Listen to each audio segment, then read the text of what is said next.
안녕하세요. 여배우의 책방의 달세뇨입니다. 오늘 달세뇨가 읽어드릴 신간 도서는 미국의 작가 피터 스완슨의 Kill Your Darling입니다. 국내에 출간되어 10만 독자들에게 사랑받은 죽여 마땅한 사람들로 영국 범죄작가협회에서 해마다 최고의 스릴러 부분에 수상하는 이안 플레밍 스틸 대거를 수상하기도 한 피터 스완슨은 메스처럼 예리한 문체로 냉정한 악의 본질을 탐구하는 작가로 평가받고 있는데요. 오늘 읽어드릴 Kill Your Darling 역시 작가 특유의 속도감 넘치는 전개와 스릴이 돋보이는 작품입니다. 매사추세츠의 아름다운 해변이 내려다 보이는 주택에서 남부럽지 않은 결혼 생활을 누리는 톰과 웬디 부부. 하지만 이들 부부에게는 둘만이 공유하고 있는 은밀한 비밀이 있습니다. 이렇게 오래된 비밀을 품은 이들 부부의 결혼 생활은 하나의 사건으로 균열이 생기는데요. 이 책 Kill Your Darling은 부부이자 공범이라는 기이한 관계성과 친밀함이 불신으로 바뀌는 순간의 섬뜩함, 그리고 허를 찌르는 결말로 색다른 서스펜스를 기다려온 독자들에게 긴장감 넘치는 시간을 선사해 줍니다. 그럼 달세뇨가 읽어드리는 Kill Your Darling 시작하겠습니다.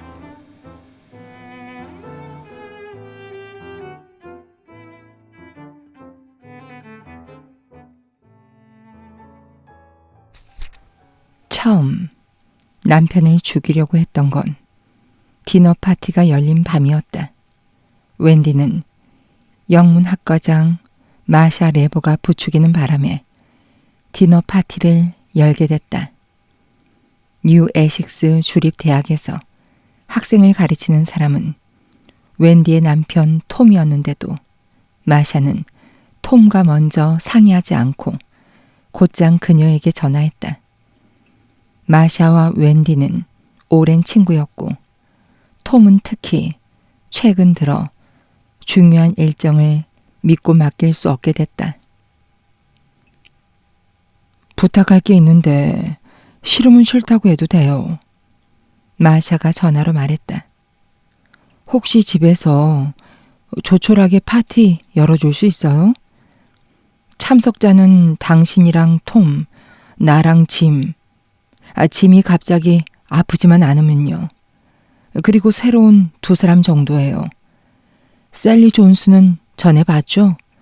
작년 가을 학기에 우리 학교에 부임했잖아요. 당신이 주최한 파티에 가기는 했어요. 그 신임 교수들 환영하는 칵테일 파티요. 하지만 셀리와 얘기를 나누지 못했어요. 다른 한 명은 누구예요? 새로운 교직원인데 우리 파티에 초대해도 될 것 같아요. 이름은 에밀리예요. 톰에게 들은 적이 있어요? 웬디는 들은 적이 있었다. 톰은 최근에 끌린 여자에 대해 말할 때면 가끔 그러듯이 어색하게 에밀리라는 이름을 슬쩍 꺼냈다. 평소처럼 아주 무덤덤한 어조로 이렇게 말했던 것 같다. 에밀리가 무슨 영화를 봤는데 아주 훌륭하다더라고. 내가 전에 에밀리 얘기한 적 있지? 그럼요. 웬디가 말했다. 그럼 모두 6명이네요. 마샤가 말했다. 당신만 괜찮다면 로즈와 돈도 초대할게요. 무리한 부탁인 거 알아요. 내가 맡을게요, 마샤. 나도 술 마시는 디너 파티에 가고 싶던 참이에요. 대신 당신이 끝까지 남아서 뒷정리를 도와줘야 해요. 당연하죠. 내가 도울게요. 고마워요, 웬디. 이 빚은 꼭 갚을게요. 디너 파티는 2주 뒤에 열렸다. 결과적으로 그렇게 끔찍한 파티는 아니었다. 아니나 다를까 마샤의 남편 짐은 감기가 낫지 않은 상태였는데 독감일지도 모른다면서 막판에 참석을 취소했다. 로즈와 돈이 왔고 특히 로저는 대화가 끊기지 않게 분위기를 잘 이끌었다. 톰이 영문과에서 처음 종신 교수 후보가 됐을 때 로저는 이미 그곳의 터줏 대감이었다. 거의 70이 다 돼가는 지금도 마찬가지였지만 이제는 톰도 별반 다르지 않았다. 로저의 남편 돈은 보스턴의 한 대기업에서 CFO로 일하다가 최근에 퇴직했는데 그 회사가 무슨 일을 하는 곳인지 웬디는 도무지 기억나지 않았다. 돈의 은퇴 후 계획은 빠른 시일 내에 술을 퍼마시다 죽는 것임이 분명했다.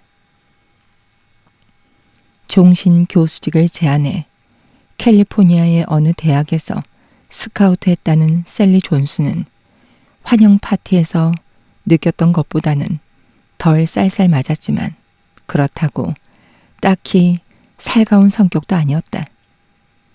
그래도 거베라 데이지 한 다발을 가져왔고 식사가 나오기 전에 와인을 2잔이나 마셨으며 사람들에게 코넬 대학교에서 박사학위를 받은 자신의 논문 얘기를 또 꺼냈다. 웬디는 그녀의 단정한 몸가짐과 신중히 단어를 고르는 태도에 매료됐다. 다른 사람들은 그저 머릿속에 불쑥 떠오르는 헛소리를 마구 내뱉는 반면 셀리는 왠지 모르게 자신이 할 말을 미리 연습한 듯 했다.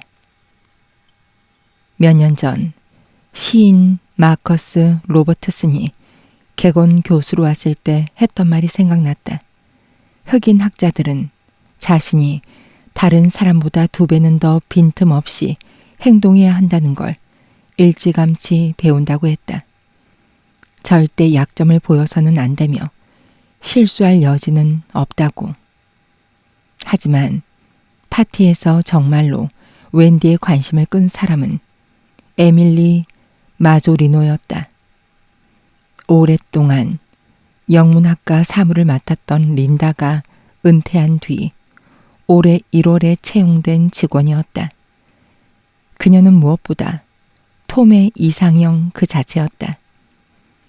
그녀가 입고 있는 구닥다리 초록색 카디건부터 긴장하면 아랫입술을 잘근잘근 씹는 버릇까지 어깨까지 내려오는 갈색 머리에 큰 눈 사이의 미간이 약간 넓었고 어깨는 좁았다. 그녀는 화이트 와인 한 병을 가져와 널찍한 개방형 주방에서 웬디에게 와인을 건넸다. 부인을 만나기를 손꼽아 기다렸어요. 어머, 웬디가 말했다. 전 부인의 시를 좋아하거든요. 웬디는 웃음을 터뜨렸다. 그런 말을 듣게 될 줄은 꿈에도 몰랐다. 미안해요. 너무 갑작스러워서요. 내게 그렇게 말해준 사람은 아마 당신이 처음일 거예요. 어쩌다 내 시를 읽게 됐어요? 말하지 않은 것들 시집을 갖고 있어요. 가져와서 사인을 받으려다가 민망하실까봐 참았어요. 다음에 또 기회가 있겠죠. 그럼요. 웬디는 여전히 약간 어리둥절한 채 그렇게 말했다. 20년 전 그녀는 한 대학 출판사로부터 신인상을 수상해 자신의 유일한 작품을 출판했다. 당시에는 엄청난 자부심을 느꼈지만 동시에 가까운 친구와 가족 외에는 아무도 그 시집을 읽지 않으리라는 사실 또한 알고 있었다. 당신도 시인인가요? 웬디가 에밀리에게 물었다. 미국에서 시를 읽는 사람은 대부분 시를 쓰는 사람이라는 사실을 알았기 때문이다. 아니요, 딱히 그렇진 않아요. 써보긴 했는데 잘 안 됐죠. 이번엔 에밀리가 어색하게 웃었다. 아무튼 고마워요. 와인 선물도 고맙고요. 냉장고에 넣어둘게요. 접시에 에피타이저를 담으며 웬디는 방금 전에 오갔던 기묘한 대화를 곱씹었다. 그 대화에는 묘하게 익숙한 구석이 있었다. 그러다 누군가가 에밀리처럼 말을 걸어준 지 정말 오래됐다는 사실을 깨달았다. 긴장하며 잘 보이려 하고 그녀를 만족시키려는 대화. 먼 과거에 그녀에게 구애했던 남학생과 남자들이 떠올랐다. 에밀리라는 이 특이한 아가씨는 그 시를 읽으며 막연한 연정이라도 품어온 걸까? 터무니없는 생각이었다. 그래도 웬디는 파티 내내 그녀에게서 눈을 떼지 않았다. 아까 나눈 묘한 대화 때문이기도 했고 왠지 친근하게 느껴졌기 때문이다. 파티 중반쯤 에밀리가 구운 양다리를 깨작거리고 있을 때 웬디가 불쑥 외쳤다. 조안 폰테인. 깜짝이야. 재채기한 줄 알았어요. 돈이 말하자 다들 와르르 웃었다. 당신하고 닮은 사람이요. 웬디가 에밀리에게 말했다. 놀란 에밀리가 누구요? 라고 되물었다. 조안 폰테인, 배우요. 레베카에서 두 번째 드윈터 부인을 연기했죠. 아, 에밀리는 얼굴을 붉혔다. 아마도 모든 사람이 그녀를 바라봤기 때문일 것이다. 약간 닮기는 했네. 톰이 말했다. 하지만 나는 에밀리가 바버라 부시를 더 닮은 것 같아. 여기 있는 분들은 바버라 부시를 기억하지 못하겠지만 1960년대에 나온 망작 카지노 로얄에서 미스 머니 페니를 연기했죠. 그 영화의 흥미로운 점은 웬디는 톰과 오래 살았던 터라 그가 본인을 제외하고는 아무도 관심 없는 주제로 혼자 떠들어대려 한다는 걸 알았다. 그래서 식탁에 앉은 사람들에게 혹시 HBO에서 방영한 드라마 메어 오브 이스트타운을 봤냐고 물어보며 그의 말을 잘랐다. 다들 일제히 고개를 끄덕였고 톰이 웬디를 노려봤다. 사실 웬디가 그의 말을 자른 진짜 이유는 따로 있었다. 옛날 한 옛날에 톰이 그녀에게도 바브라 부시와 닮았다고 말한 적이 있었다. 그는 까맣게 잊었을 테지만 저녁 식사 후 마샤가 설거지를 하는 동안 셀리는 일찌감치 떠났다. 나머지 손님들은 거실 벽난로 앞으로 이동했고 톰은 그들에게 술을 따라줬다. 톰과 로저에게는 위스키를, 본인에게는 러스티 네일을 따랐다. 웬디는 에밀리가 독주를 마시지 않도록 와인 한 병을 더 따자고 제안했다. 파티가 막바지에 이르면 늘 그렇듯이 시간이 쏜살같이 흘렀고 갑자기 로저가 그의 유명한 개인기를 선보였다. 배우 크리스토퍼 워컨의 성대모사로 제2 알프레드 프루프록의 영가 전체를 암송하는 것이었다. 교묘하게 소파에서 에밀리의 옆자리를 차지한 채 고주망태가 된 톰은 최근 몇 달 중 가장 심하게 취해 보였다. 지금까지는 적어도 사람들이 보는 앞에서 저 정도로 취한 적은 없었다. 톰은 목소리가 커졌고 욕도 더 많이 했다. 그가 정말 고작 30몇 살밖에 안 된 교직원에게 들이대는 어리석은 짓을 할지 의문이었지만 아마 하지 않을 거라고 웬디는 생각했다. 수년간 술을 마시고 사람들과 어울리며 그는 넘지 말아야 할 선이 무엇인지 배웠다. 요즘은 무슨 작업해요, 톰?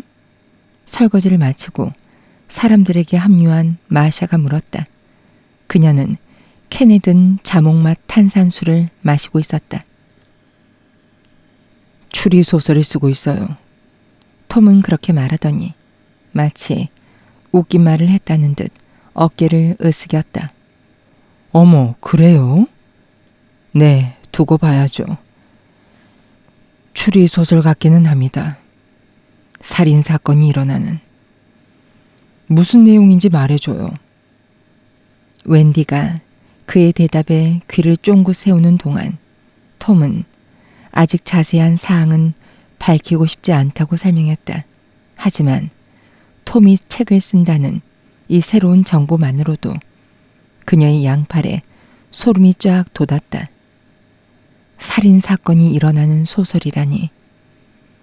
웬디는 자신이 자리를 비워도 아쉬워할 사람이 없다는 걸 아는 터라 잠시 실례한다고 말하고 위층 침실로 올라갔다. 그녀가 찾던 스웨터가 침대 옆 의자에 걸쳐져 있었고 웬디는 그걸 어깨에 둘렀다. 연일 5도 정도의 날씨가 지속됐고 간간히 비가 내렸다. 뉴 잉글랜드는 원래 4월에 추웠지만 올해는 유독 우울할 정도였다. 다시 아래층으로 내려가려는 찰나 재생되던 재즈 음악이 잠시 멈추며 톰이 여전히 장황하게 떠들어대는 소리가 들렸다. 웬디는 갑자기 남편이 쓰는 소설에 대해 꼭 알아내야겠다고 마음먹었다. 톰의 서재로 들어가 그의 노트북을 열고 수년째 바뀌지 않은 비밀번호를 입력했다. 인터넷 창이 여러 개 열려 있었지만 거기엔 관심이 없었다. 대신 글쓰기 폴더로 들어가 작업 중의 약자인 WIP라는 명칭의 가장 최신 워드 문서를 찾아내 열었다. 톰은 이미 표지까지 써놓은 상태였다. 여름이 끝날 무렵 서스펜스 소설 톰 그레이브스. 스크롤을 내려서 다음 페이지로 넘어가자 서문이 나왔다. 그리고 결국 그는 정말로 그녀를 죽인 건 아니라는 생각. 그래. 천만 다행이었다. 그는 그녀를 죽이지 않았다. 하지만 죽인 거나 다름없지 않을까? 아니면 죽인 게 아닐까? 아메리카의 비극, 시어도 드라이저. 계속 읽을 필요가 없었다. 저 인용문만으로도 순식간에 정신이 번쩍 들었다. 그리고 화가 치밀었다. 계속 스크롤을 내려 책의 첫 문단을 읽기로 했다. 첫 문단만 읽어도 톰이 그들의 얘기를 각색해서 썼는지 알 수 있을 터였다. 그들이 절대 누구에게도 말하지 않기로 했던 얘기. 세상에 알려져서는 안 되는 얘기 말이다. 소설은 이렇게 시작했다.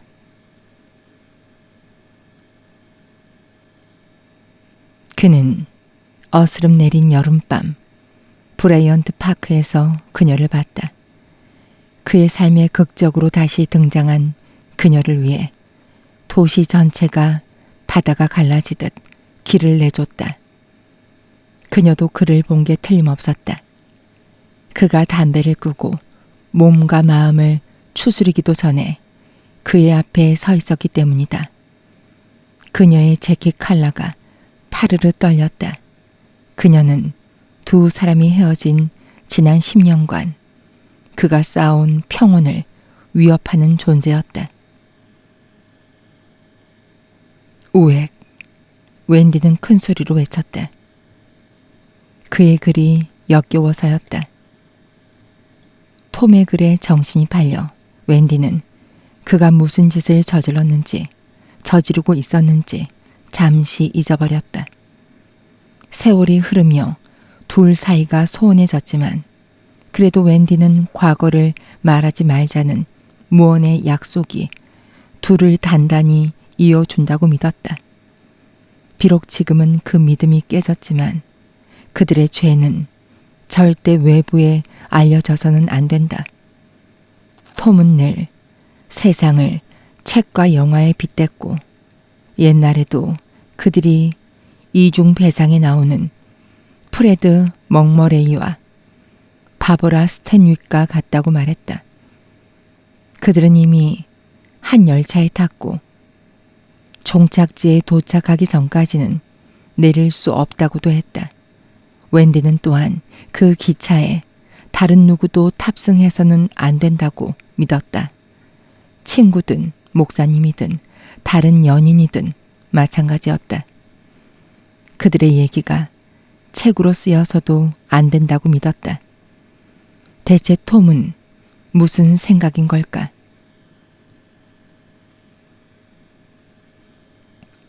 다시 아래층으로 내려오니 틀어뒀던 음반은 이미 끝났고 손님들은 코트를 챙기고 있었다. 톰은 바에서 술을 또 한 잔 따르더니 돌아서서 자리를 뜨는 배신자들을 노려봤다. 톰이 괜찮을까요? 현관에 서 있던 로저가 말했다. 그의 남편이 장미 덤불을 향해 비틀비틀 걸어가는 걸 보면 지금 그런 말을 할 처지는 아니었다. 괜찮을 거예요. 내일이면 하나도 기억 못할 테니까. 웬디는 에밀리가 두꺼운 패딩과 씨름하다 바닥에 떨어뜨린 머플러를 주워 건넸다. 여긴 어떻게 왔어요? 차를 가져왔나요? 마샤가 집까지 데려다 주기로 했어요. 아, 잘 됐네요. 마샤는 유일하게 취하지 않은 손님이죠. 만나서 반가웠어요. 네, 언제 한번 따로 봬요. 에밀리는 반창고를 떼어내듯 빠르게 말을 쏟아냈다. 시 얘기를 하면 좋겠어요. 네, 그거 좋죠. 웬디는 그렇게 말하며 자신의 귀에 어색하게 들린 말투를 에밀리가 눈치챘을지 궁금해했다. 모두가 떠나고 웬디는 톰이 따라주는 와인을 순순히 받았다. 마실 생각은 없었지만 함께 앉아 라이브 애터 퍼싱 음반의 비면을 들었다. 놀 줄도 모르는 인간들 같으니, 톰이 말했다. 지금 새벽 2시야. 그래? 웬디는 그가 쓰는 책 얘기를 꺼낼까 고민했지만 말해봤자 입만 앞을 터였다.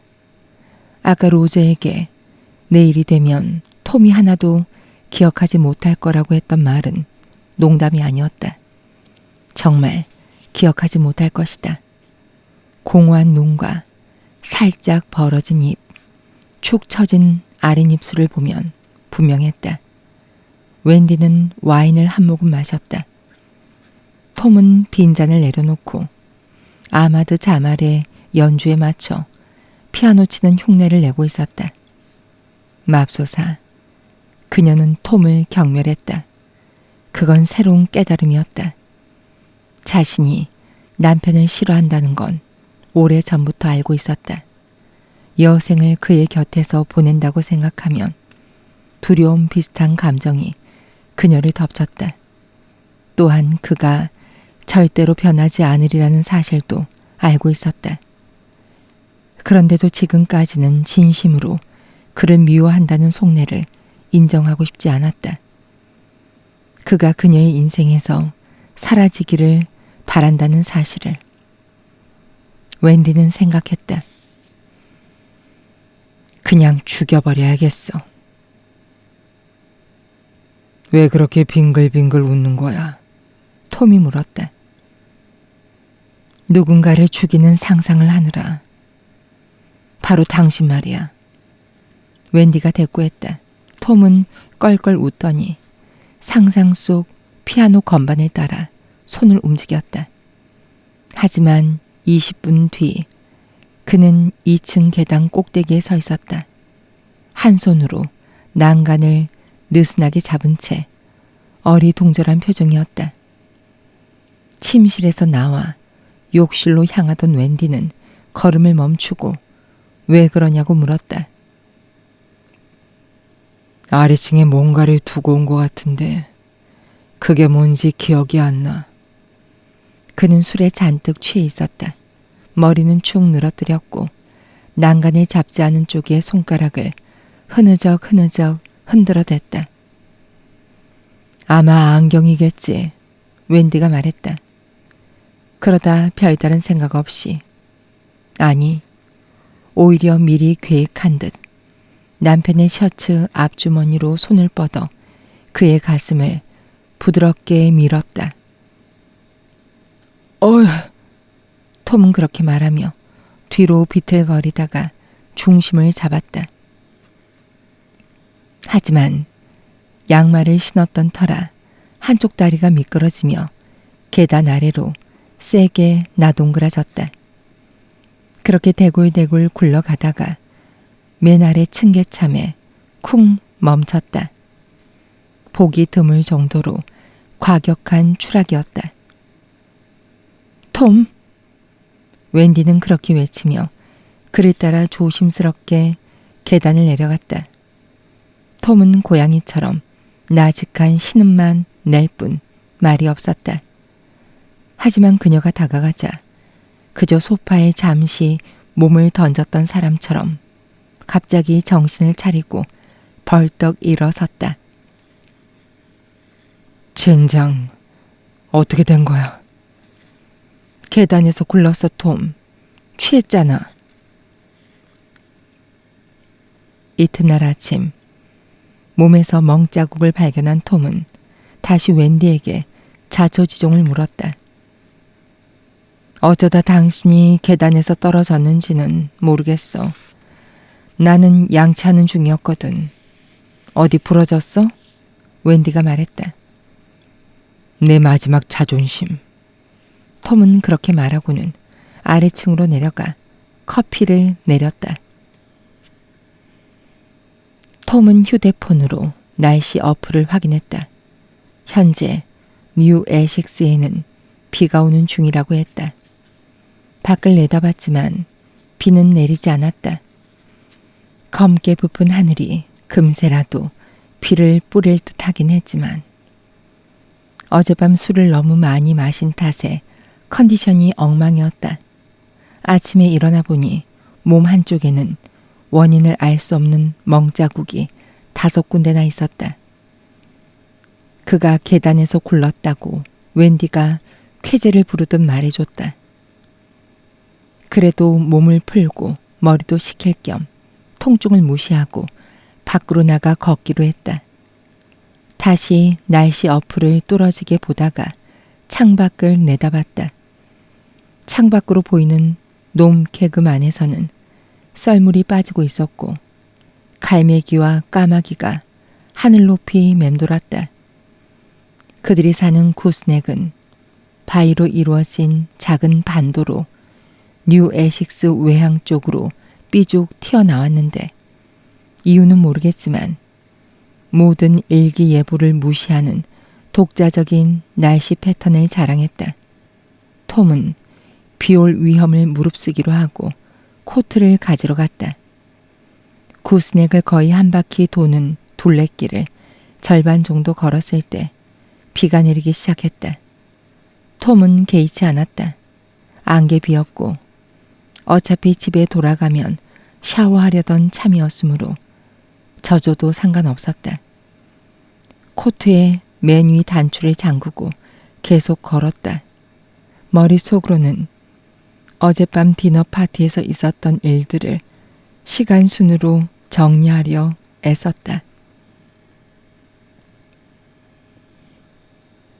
시작은 나쁘지 않았다. 로즈와 돈은 분위기를 잘 이끌었고 마샤는 늘 그렇듯이 안절부절 못했으며 웬디의 구운 양다리 요리는 대성공이었다. 셀리 존스는 그 자리에 있고 싶지 않은 듯 했으나 애초에 그녀가 있고 싶어하는 자리가 있을지 의문이었다. 아마 혼자서 책 읽는 걸 제일 좋아할 것이다. 그녀는 진정한 학자였다. 그저 화요일과 목요일에만 수업하고 5년에 한 번씩 안식년을 얻고 싶어서가 아니라 문학에 대한 애정으로 교수의 길을 선택한 것 같았다.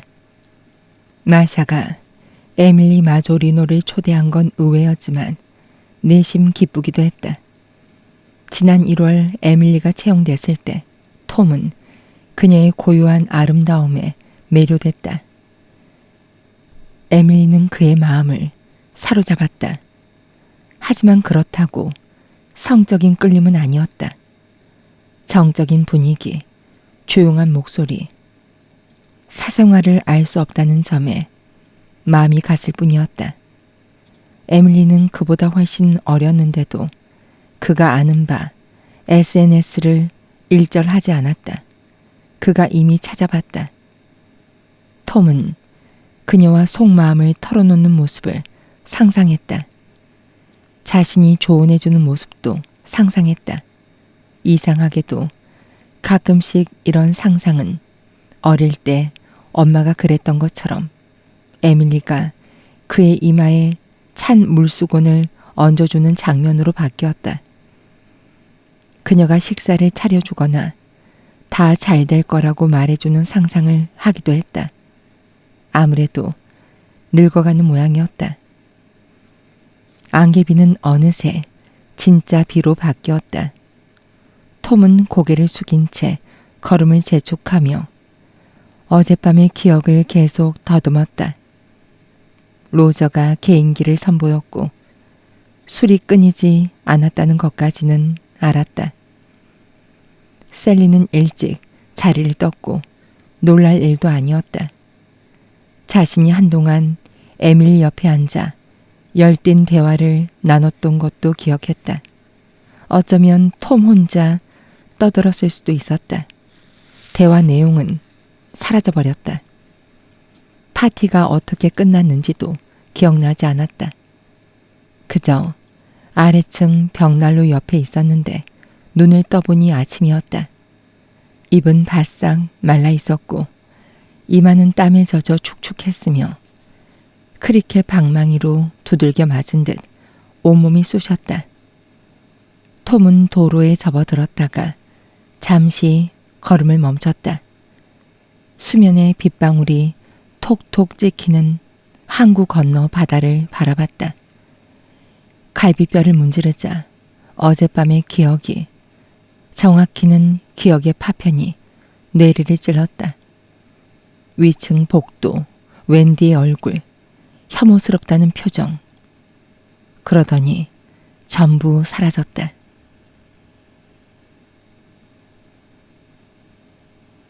괜찮아요, 톰? 개를 산책시키러 나온 이웃 사촌 프레드였다. 톰은 눈을 깜빡거리며 프레드 쪽을 봤다. 아, 안녕하세요, 프레드. 그냥 수영이나 할까 생각 중이었어요. 집에 돌아온 톰은 산책하기 전보다 오히려 몸이 더 안 좋았다. 냉기가 뼛속까지 파고들었고 전날 밤의 희미한 기억, 즉 아내의 얼굴이 계속 떠올라 찜찜했다. 내가 어쩌다 그 빌어먹을 계단에서 떨어진 거야.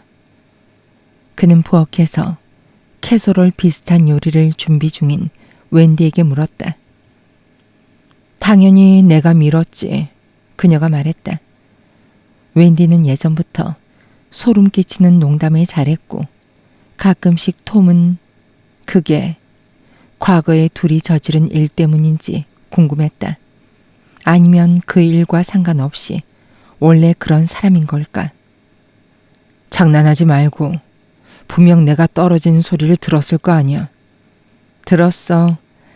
나는 양치 중이었고 처음엔 당신이 죽은 줄 알았지. 그래, 기분이 어땠어 그때? 톰은 자신이 마실 커피를 따르다 컵을 쥔 손이 살짝 떨리는 걸 알아차리고 걱정스러워졌다. 당신 상태를 확인하러 아래층으로 내려가는 사이에 이미 상상 속에서 사망보험금을 쓰고 있었지. 그래, 어디에? 2번의 프랑스 여행. 아래층에 욕실을 하나 더 만들고 에르메스 버킨백도 하나쯤 사고. 농담이 아니었군.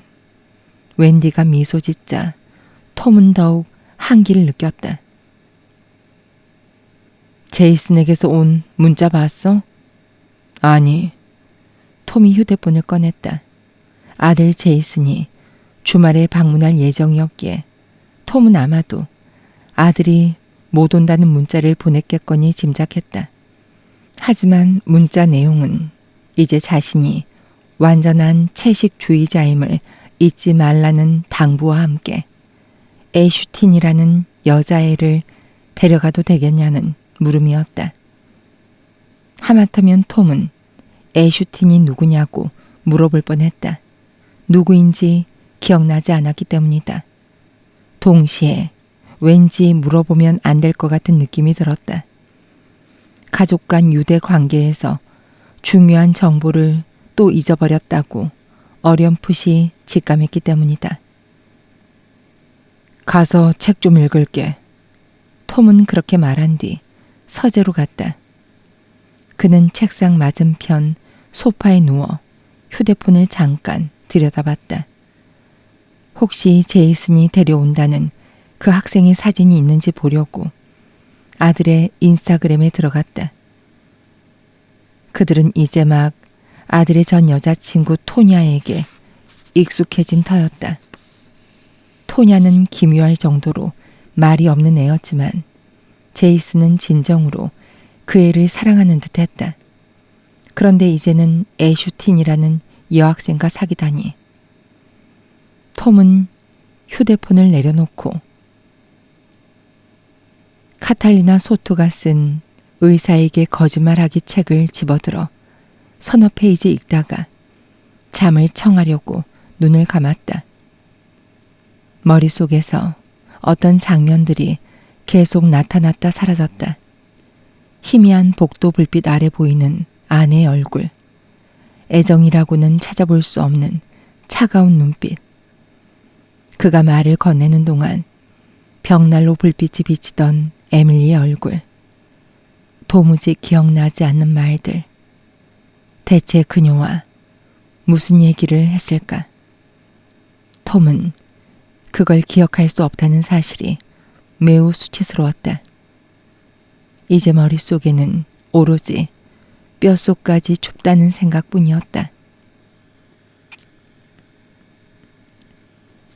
옆으로 돌아 누워 두 무릎을 끌어안았다. 서재로 꾸민 다락방 구석에서 뭔가가 휙 지나갔다. 순간적으로 고양이 잠자가 벽 아래쪽을 따라 슬렁슬렁 걸어 다닌 줄 알았다. 하지만 잠자는 6개월 전에 죽었다. 순간 톰은 울컥해서 눈물이 날 뻔했다. 수년 동안 눈물과는 담을 쌓고 살았던 그였다. 톰은 우는 대신 몸을 일으키고 앉아 다시 갈비뼈를 문질렀고 웬디가 언제까지 주방에 있을지 생각했다. 맥주가 마시고 싶었지만 아내에게 그 모습을 보이기 싫었다.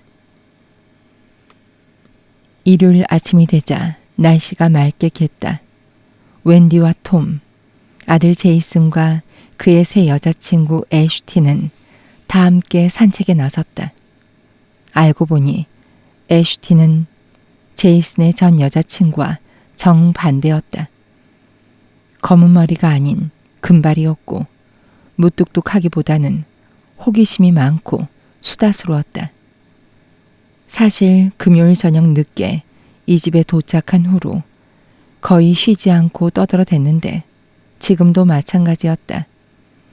구스넥이 너무 아름다워서 진정이 안 되고 지금까지 여기에 한 번도 와보지 않았다는 게 믿기지가 않았지만 자신은 웨어햄에서 자란 탓에 주로 보스턴 남부 해안 쪽에서만 지냈다고 했다. 이제는 갈아타야지. 톰이 말했다. 남부 해안에서 북부 해안으로요? 저는 남부 해안에서도 맨 끝인 케이프 코드 출신이에요. 농담이시죠? 웬디는 톰이 애슈틴과 단둘이 가려고 그들보다 앞서서 걷는 모습을 지켜봤다. 톰이 애슈틴을 마음에 들어 한다는 걸 알 수 있었다. 웬디도 애슈틴이 마음에 들긴 했다. 딱히 지적이진 않았지만 밝은 기운을 풍기는 듯 했다. 지금까지 제이슨이 사귄 뚱한 여자친구들에게서는 볼 수 없던 성격이었다. 걸음을 늦추자 제이슨이 옆으로 다가온 덕분에 아들과 단둘이 얘기할 수 있었다. 어때요? 제이슨이 물었다. 뭐가? 애슈틴 어떠냐고요? 애슈틴을 지켜보면서 분석하는 중이었잖아요. 내 눈은 못 속여요. 사랑스러운 애구나. 토냐와 딴판이야. 토냐는 사랑스럽지 않았어요? 보기엔 사랑스러웠지만 딱히 대화가 잘 통하는 애는 아니었잖아. 안 그래? 제이슨은 마로니의 열매를 발로 차서 몇 센티미터 앞으로 보냈다. 아들이 어렸을 때부터 함께 산책해온 터라 웬디는 그 애가 마로니의 열매를 할 수 있을 때까지 계속 앞으로 차리라는 걸 알고 있었다. 네, 토냐는 까다로웠죠. 애쉬는 편해요. 그래도 보기보다 똑똑해요. 똑똑해 보이지 않는다고는 말 안 했다. 아마 엄마는 그렇게 생각했을걸요. 애쉬는 전액 장학금을 받고 학교에 다녔어요. 앞에서 톰과 애슈틴이 걸음을 멈추더니 톰이 항구 건너편에 있는 시청을 가리켰다. 웬디와 제이슨도 걸음을 멈췄다. 그래, 애슈틴에게 들었다. 그의 부모님은 어떠니? 좋은 분들 같아요. 우리와는 달라요. 두 분 다 대학에 안 다니셨어요. 애슈틴은 그 집안에서 처음으로 대학에 하지만 오빠가 둘이나 있잖아. 둘 다 아버지를 따라서 배관공이 됐어요. 똑똑한 애들이로구나. 웬디는 바다를 향해 실눈을 뜬 아들의 옆모습을 바라봤다. 양끝이 말려 올라간 힙스터 특유의 코수염을 길렀다가 최근에 밀어버린 덕분에 그 나이대의 톰을 쏙 빼닮았다. 진갈색 눈동자, 짙은 눈썹, 어딘가 여성스러울 정도로 예쁜 장미 봉오리 같은 입술. 하지만 톰과는 달랐다. 제이슨은 죽어라 노력하는 야신가가 아니었고 코수염을 길렀다가 결국 밀어버리긴 했어도 남들이 자신을 어떻게 생각하든 신경 쓰지 않았다. 자신의 모습에 대부분 만족하며 사는 듯했다. 엄마랑 아빠는 요즘 어떠세요? 다시 걷기 시작하며 제이슨이 물었다. 네가 보기엔 어떤 것 같니? 아빠가 술을 많이 마시는 것 같아요. 그거야 새삼스러울 것도 없지. 안 그래? 네, 그렇긴 하죠. 걱정되세요? 웬디는 곧바로 대답하지 않고 그 질문을 곰곰이 생각했다. 10년 전엔 그랬지. 네 아빠가 사고를 쳐 경력을 망치거나 아니면 차를 망가뜨려서 죽을지도 모른다고 생각했어. 더 끔찍하게는 다른 사람을 죽일 수도 있고. 하지만 이제는 그것도 그저 우리 삶의 일부인 것 같구나. 집에 손님이 오면 더 많이 마셔. 뭐라고 말해야 할지 모르겠다. 걱정되니? 네. 제이슨이 힘줘 대답했다. 아빠는 늘 부자지간에 더 많은 시간을 보내야 한다고 말하면서 정작 함께 있을 때는 너무 취해서 기억도 못한다니까요. 정말 답답해요. 이해한다, 제이슨. 나도 같은 생각이야. 그날 밤 아들과 여자친구가 떠나고 톰이 하키 경기를 보다 잠든 뒤에 웬디는 거실에 담요를 두른 채 앉아 있었다. 무릎에 책을 올려두고 생각에 잠겼다. 만약 목요일 밤에 계단에서 떨어진 톰이 목이 부러져 죽었다면 지금 그녀는 뭘 하고 있었을까? 톰은 죽은 지 사흘이 됐을 것이다. 제이슨은 예정보다 일찍 와서 아직도 이 집에 머물렀으리라. 또 뭐가 있었을까? 이웃 사람들은 캐서롤을 만들어 왔을 테고 옛 친구들은 전화를 하거나 문자를 보냈을 것이다. 그녀는 장례식을 준비했으리라. 처음 몇 주는 힘들 테지만 일단 톰을 땅에 묻고 나면 인생의 다음 단계가 시작될 터였다. 먼저 톰이 쓰기 시작한 소설이 절대 세상에 나오지 못하도록 삭제할 것이다. 그런 다음에는 여생을, 그 여생의 하루하루를 그녀가 원하는 대로 살 수 있었다. 집과 정원, 심지어 텔레비전 리모컨까지 독점하게 될 터였다. 생선 요리를 더 자주 해먹을 수 있고 언젠가 새로운 사람을 사귈 수도 있었다. 물론 또 다른 남편은 필요 없었다. 다시는 남편을 두지 않을 것이다. 하지만 여름에만 뉴 에식스에 머물다 가는 화가라면 괜찮지 않을까. 잠자리에 뛰어나고 고치기 까다로운 배수 펌프와 물이 새는 홈통도 척척 수리할 줄 아는 단순한 남자. 웬디는 자신이 이 새로운 인생을 생각하며 웃고 있다는 걸 깨닫고 그와 대비되는 삶도 생각해 보라고 스스로를 다그쳤다. 앞으로 톰과 함께하는 30년의 삶은 어떨까? 그들이 결혼 생활 전반부와 같은 관계로 돌아갈 수 있을까? 둘만 아는 농담과 규칙이 있는 둘만의 클럽에 가입한 듯 했던 그 느낌. 신나면서 편안하고 오직 둘을 위해 존재하던 비눗방울 같은 세상으로 돌아갈 수 있을까? 예전에는 사이가 멀어졌다가도 늘 상대에게 다시 돌아갔고 그들이 자신의 삶을 스스로 개척해 왔으며 특별한 존재라는 사실을 서로에게 일깨워줬다. 게다가 아들 제이슨을 함께 키워냈으며 그 애가 그들보다 훌륭한 인간이라는 사실에 이견이 없었다. 하지만 톰이 악몽을 꾸기 시작하고 우울증에 시달리고 그러다 바람을 피우고 술독에 빠진 이후로 모든 게 엉망이 됐다. 앞으로도 나아질 기미는 없었다. 톰과 30년을 더 살아봐야 둘 중 누구도 행복하지 않을 터였다. 게다가 둘 사이에 이혼은 있을 수 없었다. 그들은 이중 배상 속 두 주인공처럼 종착역까지 영원히 함께 가야 했다. 웬디는 이미 식어버린 차를 홀짝거렸다. 자리에 그대로 앉아 마음의 결정을 내렸다. 톰이 없는 삶이 더 나을 터였다. 그것도 훨씬 더. 또 다른 영화 속 대사가 떠오르자 웬디는 다시 한번 미소 지었다. 톰에게 말해줄 수 없어서 유감이었다. 왜냐하면 그 대사를 응용해 꽤 재치 있는 문장을 만들어냈기 때문이었다.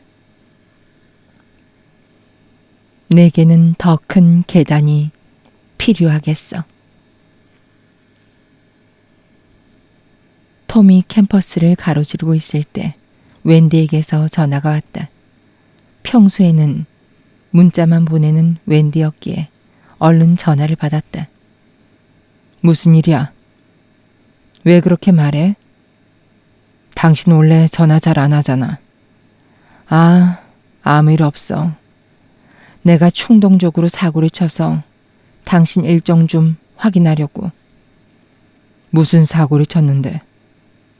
여행 가려고 숙소를 예약했어. 여행?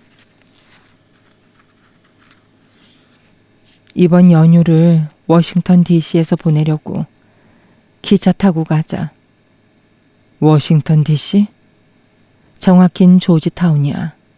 내가 예약한 에어비앤비 숙소가 거기 있거든. 5월 첫째 주 주말로 예약했는데 당신이 그때 피터가 우리 집에 올 거라고 했던 말이 생각나서. 안 올 거야. 피터는 톰과 가장 친한 대학 동기였는데 약속을 잡았다가 번번이 취소하기로 악명이 높았다. 그래? 미안. 말한다는 걸 깜빡했어. 그 자식이 취소했어.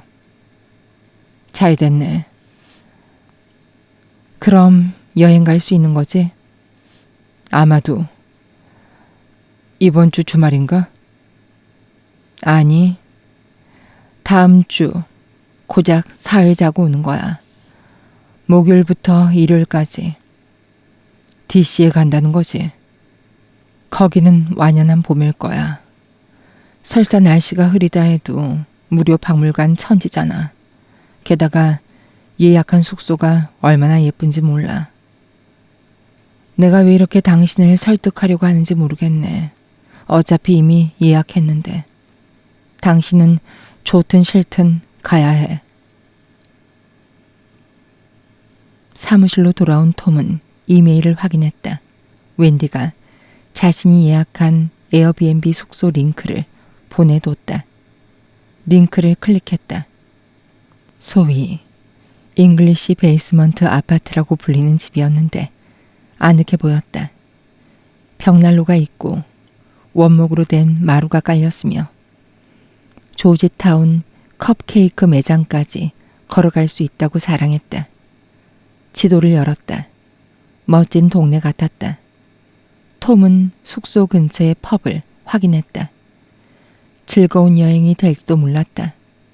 최근에 둘 사이가 약간 냉랭해졌는데 어쩌면 웬디는 낭만적인 주말이 되기를 진심으로 바랄지도 몰랐다. 그리고 그가 쓰는 책 얘기를 꺼내기 좋은 기회일 수도 있었다. 미스터리 소설을 비밀로 할 생각은 없었지만 그 얘기를 꺼내면 웬디가 화를 내리라는 걸 알고 있었다. 웬디에게 이건 정말로 자전적인 소설이 아니라고 설득해야 했다. 그녀는 그 책을 그들과 연결지어 생각할 수도 있지만 다른 사람은 전혀 의심하지 않으리라. 톰은 트랙패드에 두 손가락을 올려 지도를 확대하며 주변을 좀 더 살펴봤다. 그들의 숙소 바로 아래쪽에 영화 엑소시스트에 나왔던 계단이 있다는 링크를 보고서야 불현듯 웬디가 이번 여행을 준비한 진짜 이유를 알 수 있었다. 왜 곧바로 눈치채지 못했을까? 워싱턴 DC, 특히 조지타운은 그들의 로맨스가 시작된 곳이었다. 까마득한 옛날 일이기는 했지만 말이다. 당시 톰과 웬디는 중학교 2학년이었고 사흘간 DC로 수학여행을 떠났다.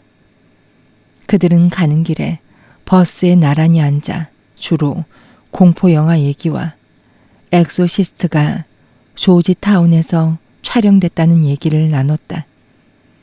그리고 수학여행 마지막 날, 바로 그 조지타운에서 톰과 웬디는 영화에 나왔던 계단에서 키스했다. 톰에게는 생애 첫 키스였고 웬디에게도 그랬다. 적어도 웬디는 그렇게 말했다. 오랫동안 잊고 살았는데도 그 수학여행은 놀랄 정도로 또렷이 기억났다. 그때도 봄이어서 공기에는 꽃과 빗물 냄새가 감돌았다. 빨간색과 흰색 체크무늬 식탁보가 깔린 고풍스러운 이탈리안 레스토랑에서 한 끼를 먹었는데 톰은 셔츠 앞섭에 미트볼을 흘렸다.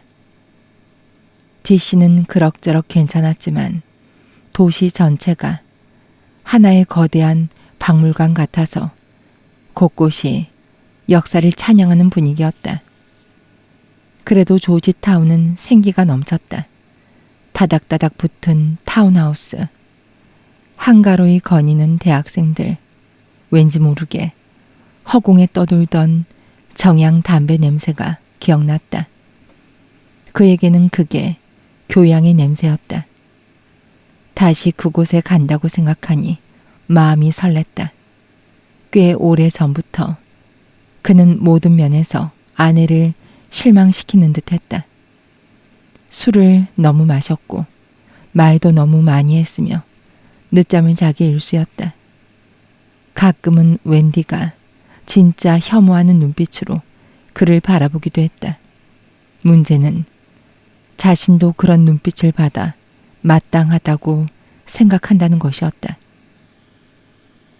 톰은 평생 벌 받을 날이 오기를 기다렸고 그 벌이 구약 성서에 나오는 재앙의 형태로 올 거라고 늘 생각했다.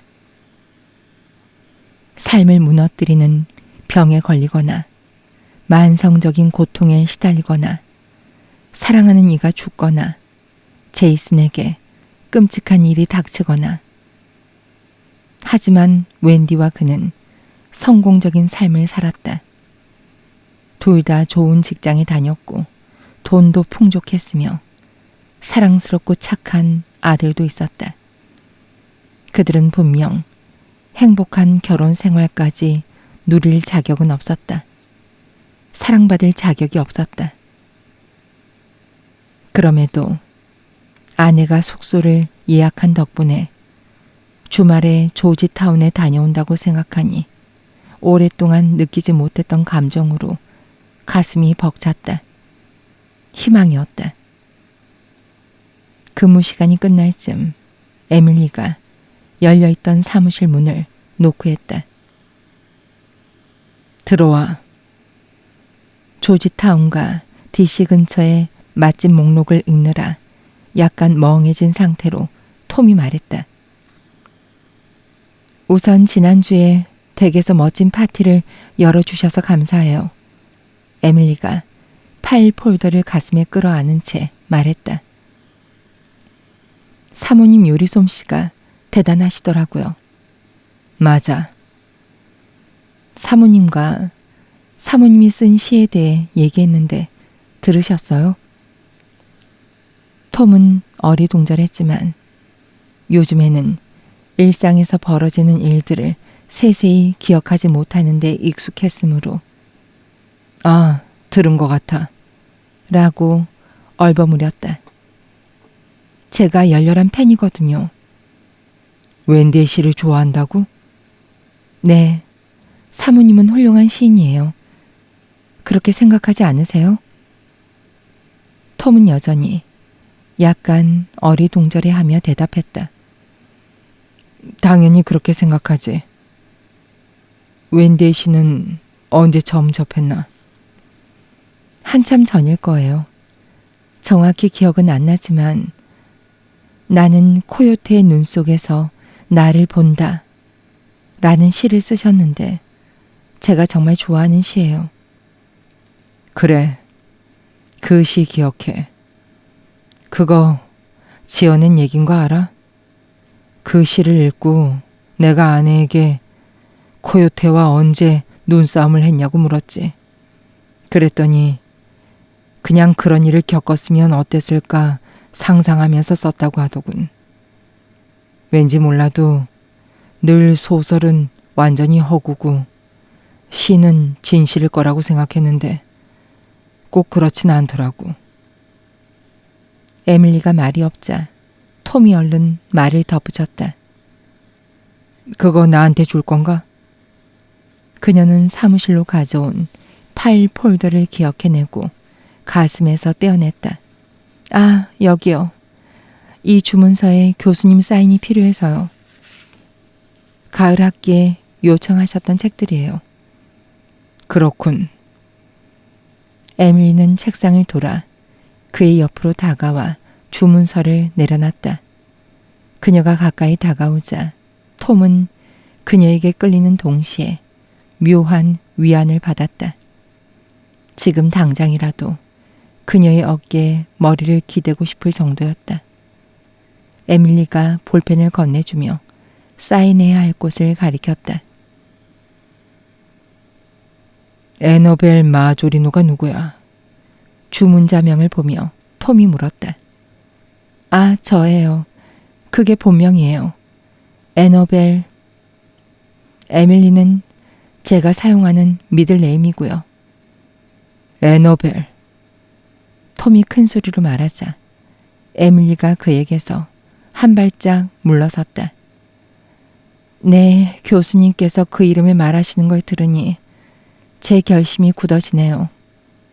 에밀린 그렇게 말하더니 웃다가 기침을 했다. 무슨 결심? 이름을 바꿔야겠다는 결심이요. 그러니까 미들네임을 써야겠다는 결심. 사무실을 나서기 전에 에밀리가 말했다. 사모님께 다시 한번 저녁 고마웠다고 전해주세요. 그럴게. 톰은 그렇게 말하고 에밀리가 떠나는 모습을 바라봤다.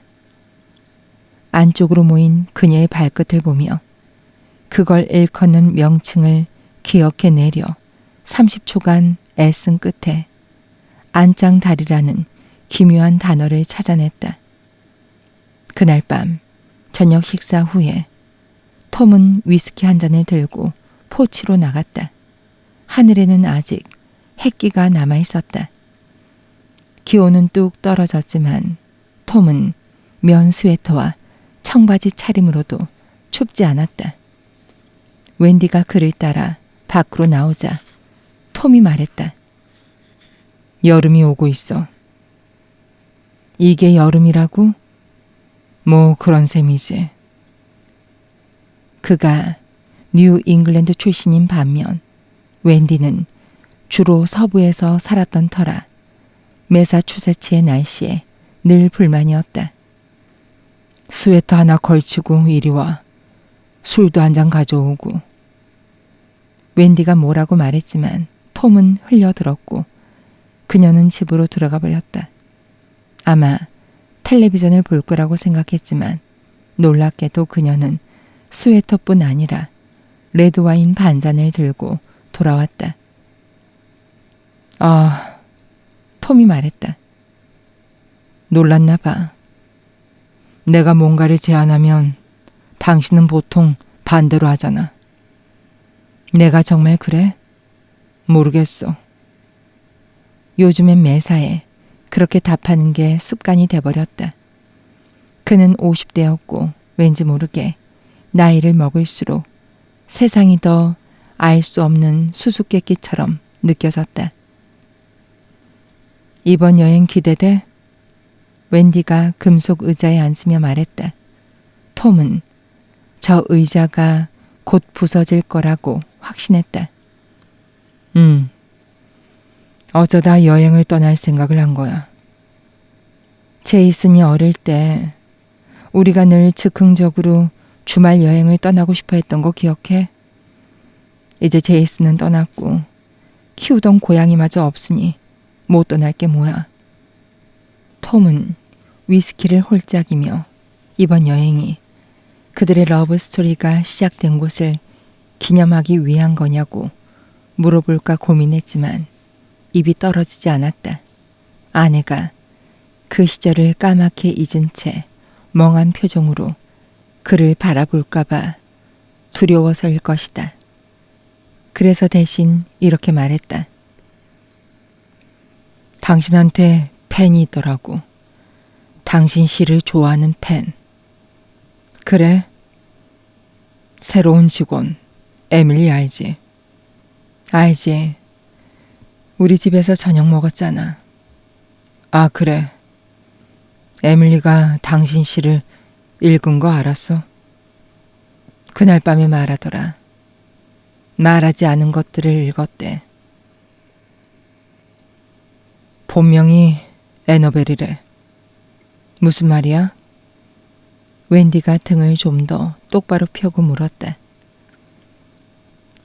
에밀리는 미들네임이라더군. 오늘 말하더라고. 그 이름을 생각하는 중이었어. 왜냐하면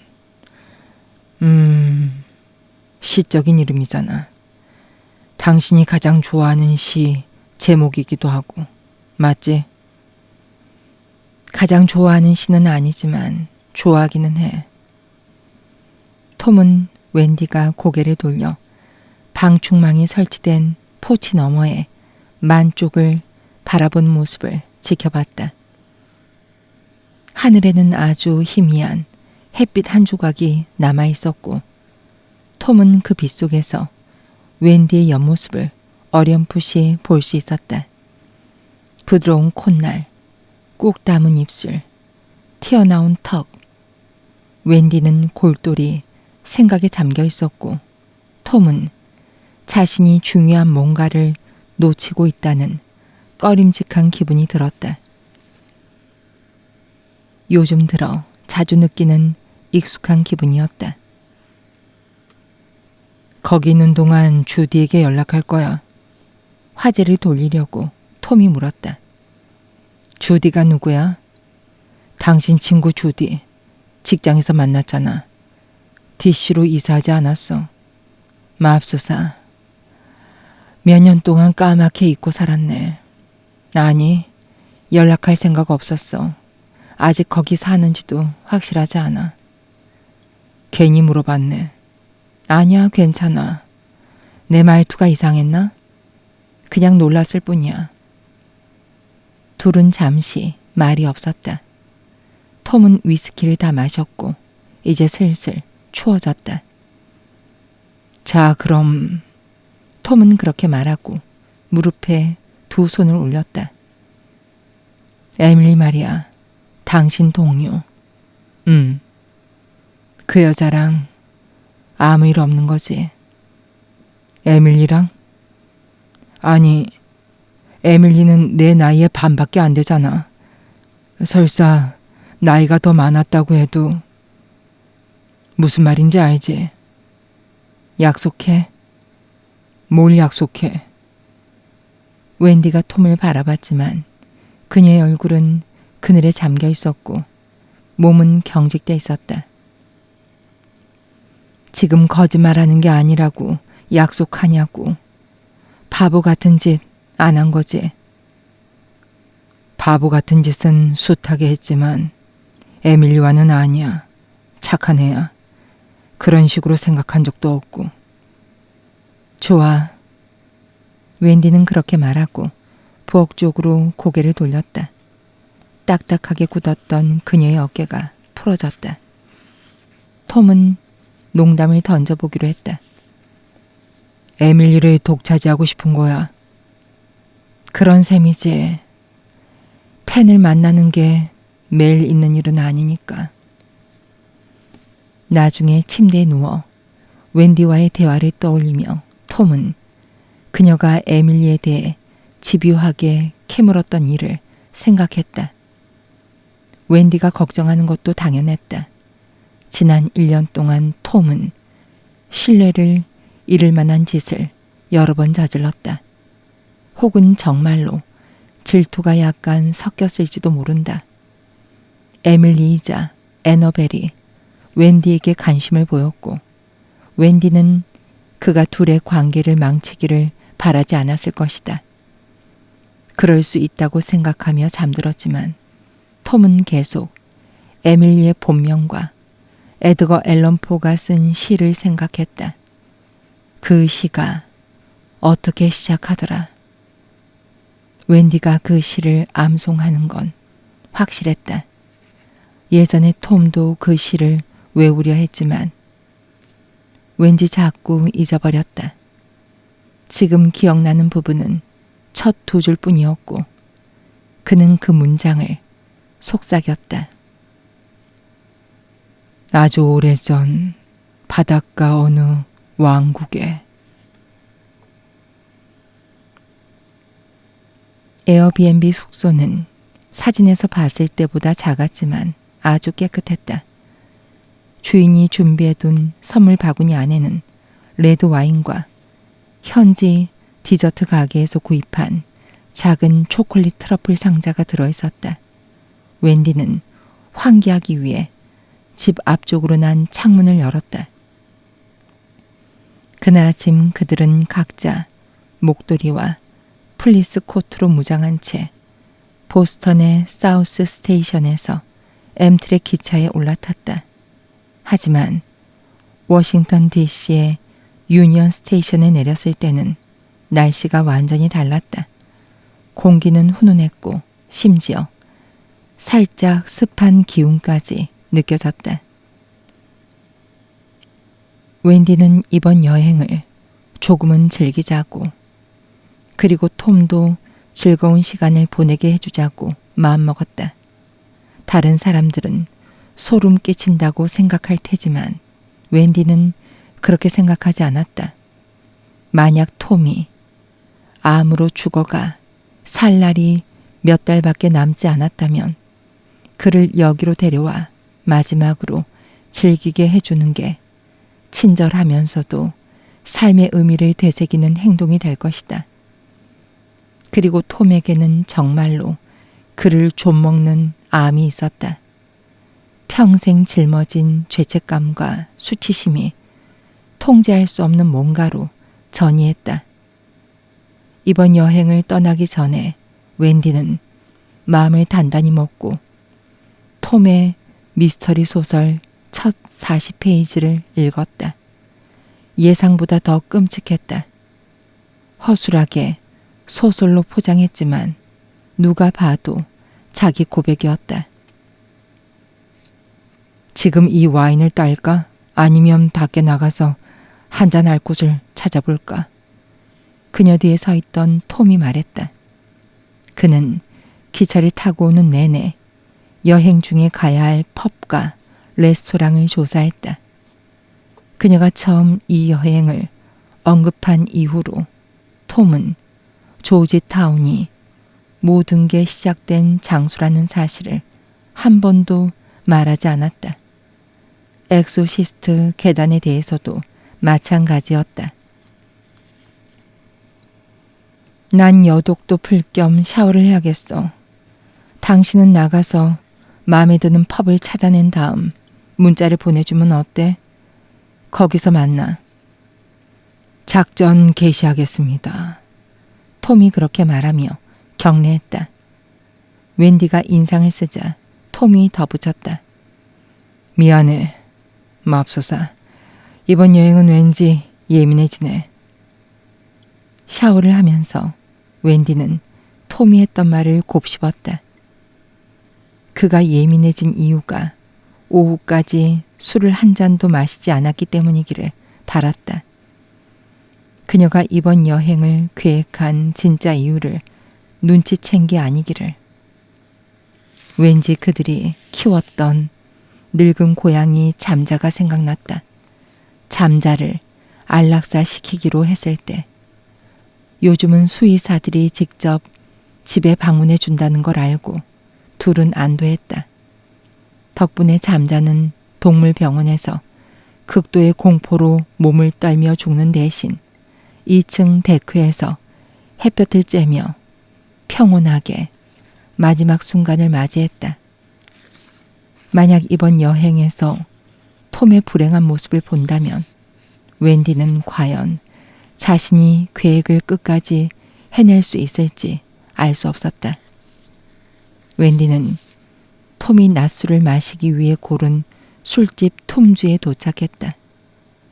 햇살이 내리쬐는 거리에서 실내로 들어간 터라 눈이 어둠에 적응하는데 오래 걸렸다. 마침내 톰의 모습이 점점 또렷이 보였다. 그는 물 만난 고기처럼 아주 자연스러워 보였다.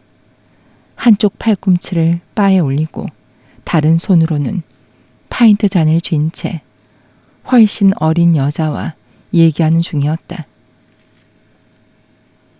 여자는 다소 관심을 보이며 톰을 바라보고 있었다. 많은 관심은 아니었지만 그렇다고 혐오감도 아니었다. 당연히 그는 웬디가 왔다는 사실을 전혀 눈치채지 못했다. 예쁜 여자와 자신이 풀어내는 얘기에 완전히 몰입한 탓이었다.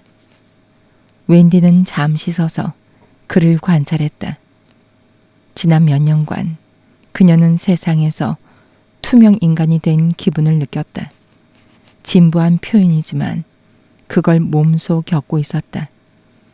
반면 톰은 중년이 되면서 새로운 매력이 생긴 듯 했다. 아니면 그냥 스타일이 좋아서일 수도 있었다.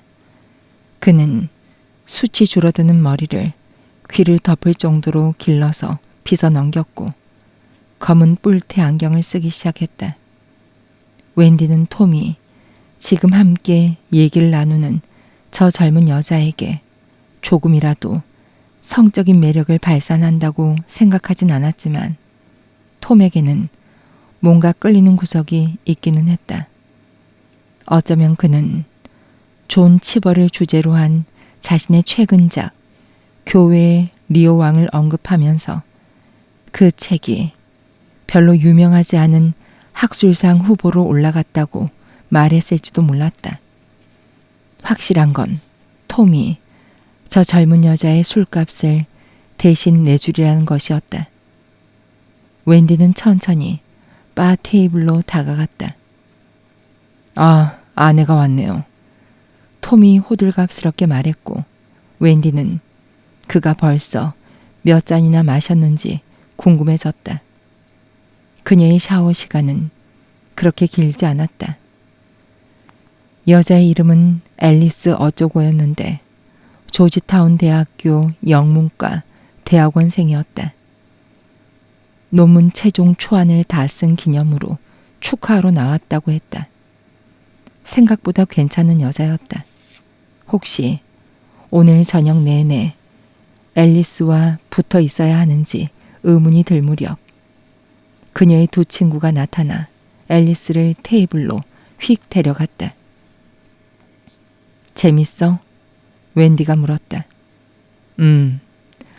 하지만 계속 여기 있을 필요는 없어.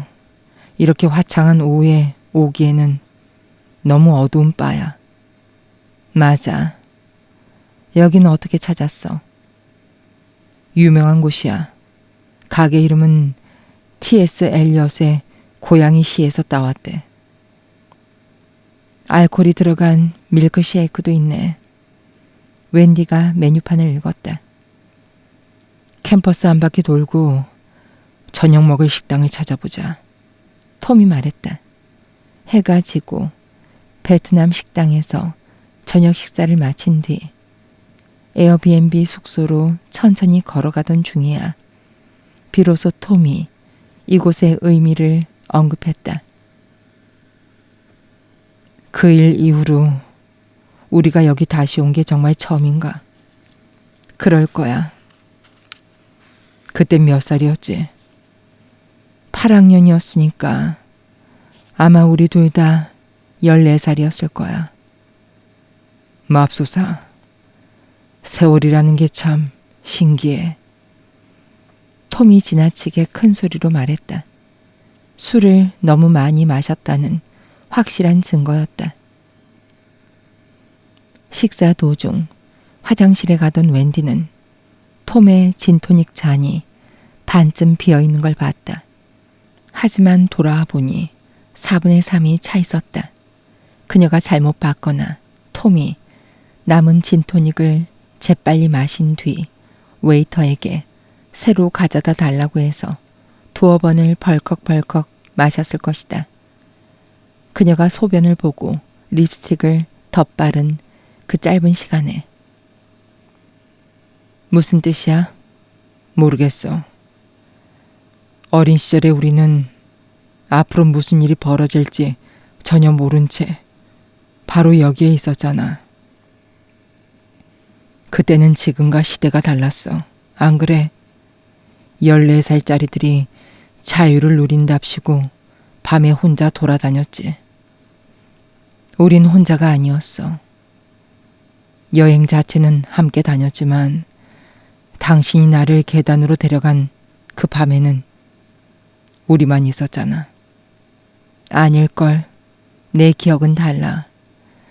우리는 에클스 선생님께 엑소시스트 계단이 보고 싶다고 했고 선생님이 우리를 거기로 데려갔어. 아닌 것 같은데. 선생님은 약간 떨어져 있었어. 그러니까 우리가 키스했을 때 바로 옆에 서 있진 않았을 거야. 하지만 그 근처에 있었던 건 확실해. 어렴풋이 기억난다. 선생님은 우리를 겁주려고 했어. 누군가 우리를 지켜보고 있다면서. 그건 기억 안 나. 나만 그렇게 기억할 수도 있지. 어차피 상관없어. 우리 둘 다 거기 있었던 건 확실하니까. 계단 맨 위에. 맨 아래겠지. 일부러 내 말에 트집 잡는 거지. 맞아. 하지만 우리는 정말로 계단 맨 아래까지 내려갔어. 계단 맨 위에서 아래로 내려갔다가 다시 올라갔다고. 숨을 헐떡거렸던 기억이 나. 그 일은 전혀 기억이 안 나. 당신만 내려가고 나는 위에 남아 있었나 봐. 14살에도 현명했군. 그랬지. 아, 여기다. 두 사람은 페인트를 칠한 벽돌 건물과 돌담 사이를 내려가는 좁은 계단이 시작되는 지점에서 걸음을 멈췄다. 가로등 불빛을 받은 계단은 마치 어둠을 파서 만든 터널 같았다. 웬디는 어디선가 요즘엔 이 계단이 주로 야외 헬스장으로 쓰인다는 얘기를 읽거나 들었다. 달리기를 하는 사람들이 알 수 없는 이유로 이 계단을 오르락내리락 질주한다는 것이다. 하지만 지금은 늦은 시간이었고 밤 공기도 쌀쌀해서 주위에는 두 사람을 제외하고 아무도 없었다. 톰은 앞으로 한 발 내디뎌 손으로 금속 난간을 잡은 채 계단 맨 위에 섰다. 우리가 키스할 때 정확히 어디에 서 있었지? 머릿속으로 그렸던 곳과는 좀 다른데. 톰이 말했다. 바로 여기.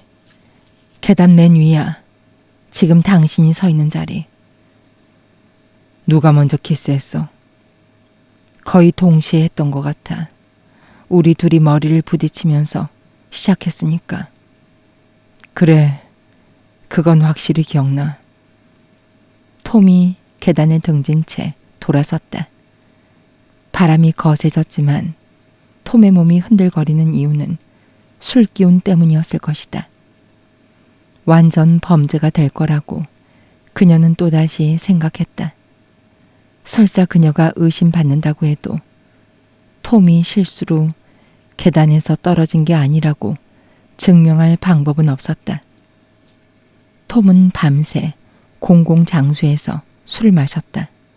아마 몇몇 친구와 동료에게 집 계단에서 떨어진 적 있다는 얘기도 했으리라. 그리고 이게 완벽한 살인이 될 이유가 하나 더 있었다. 서늘한 봄밤, 아름다운 도시에서의 훌륭한 식사가 그의 마지막 순간이 될 테니까. 끝없이 이어진 콘크리트 계단을 대굴대굴 굴러 떨어지는 순간은 제외해야겠지만 웬디는 남편을 향해 한 발짝 다가갔다.